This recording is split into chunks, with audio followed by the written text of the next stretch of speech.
Before carrying on where I left off, I just wanted to go back and address a couple of points that are very important.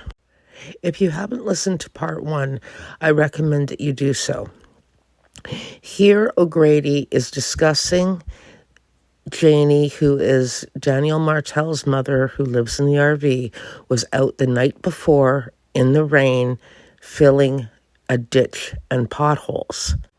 So while O'Grady says that this is where the boot print came from, which is actually a fairly significant point, he downplays the whole thing by specifying that it was just a little ditch and she was fixing the driveway just a little bit. For someone to get a shovel in the rain at night to fill in a ditch and potholes indicates a sense of urgency, possibly a threat of flooding, but it's typically is something that someone would do if they felt they needed to do it right then at that time. Yet he is specifically undermining this whole thing, but yet it's the whole reason he explains for the boot print. For some reason, O'Grady feels the need to emphasize that this was a little ditch and she was just filling the side of the driveway a little bit. Also, too, the point where he says that Janie told him all about it, pointed it out, he's very clear about that. He's very matter-of-fact about that. This is what happened. This is what she told me. In fact, she even showed me. So he is emphasizing here a confirmation that not only is he saying this, but hey, Janie actually did this. And where the boot print came from, that driveway's harder than nails. But the night before Janie, there was a pothole and a little ditch on the far side of the driveway, and Janie herself was out with the shovel the night before, filling that little ditch and pothole in, and it was raining the night before, and the gravel, it's muddy gravel, it's not really good clean stone in that, and it was wet, and that's why the little one boot print got sunk in the mud right at the edge where she was fixing the driveway a little bit. And then she showed me it, told me all about it, pointed it out. In the next part here, he's talking about Janie when Jamie came out of the RV. There is a piece that's missing here, though, because if you recall from the recording, he had been talking about the fact that Janie was sleeping, and she then woke up and heard the kids.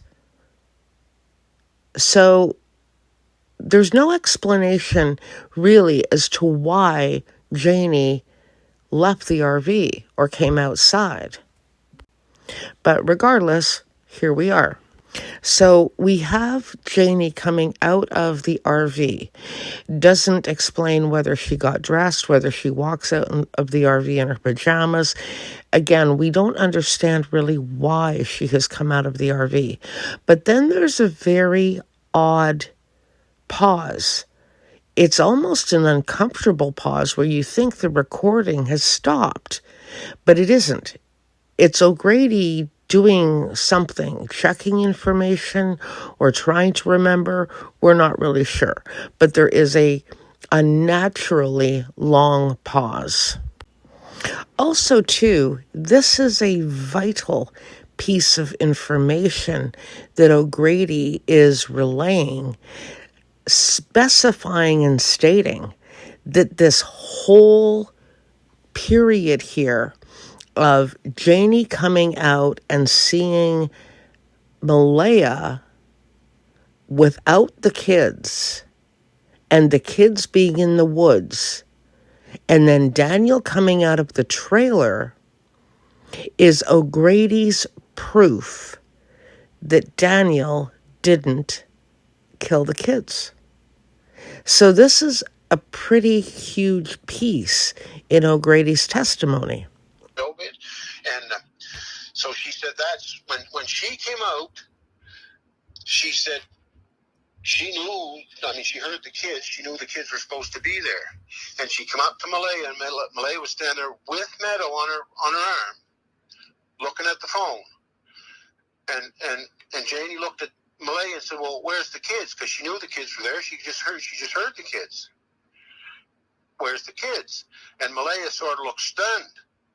And then just wait. And the next comment she meant was, let me see if I get this accurate. Okay, how long have they been? Well, where's the kids? Oh, she said they're in the woods. Malehya said to Janie, they're in the woods. Now, Janie swears to this. It's all documented. Right. They're in the woods. Well, how long were they gone? 20 minutes, she said. When she left the RV to come out and see Malehya, she knew the kids were supposed to be there because she had heard them. But here's the interesting point. She then asks Malehya, where are the children? The response is, in the woods. The next question I'm confused about, because O'Grady says that Janie asks Malehya, how long have they been gone? To which Malehya responds, 20 minutes. If Janie had heard the children when she was in the RV, why would she need to ask Malehya how long the children had been gone for?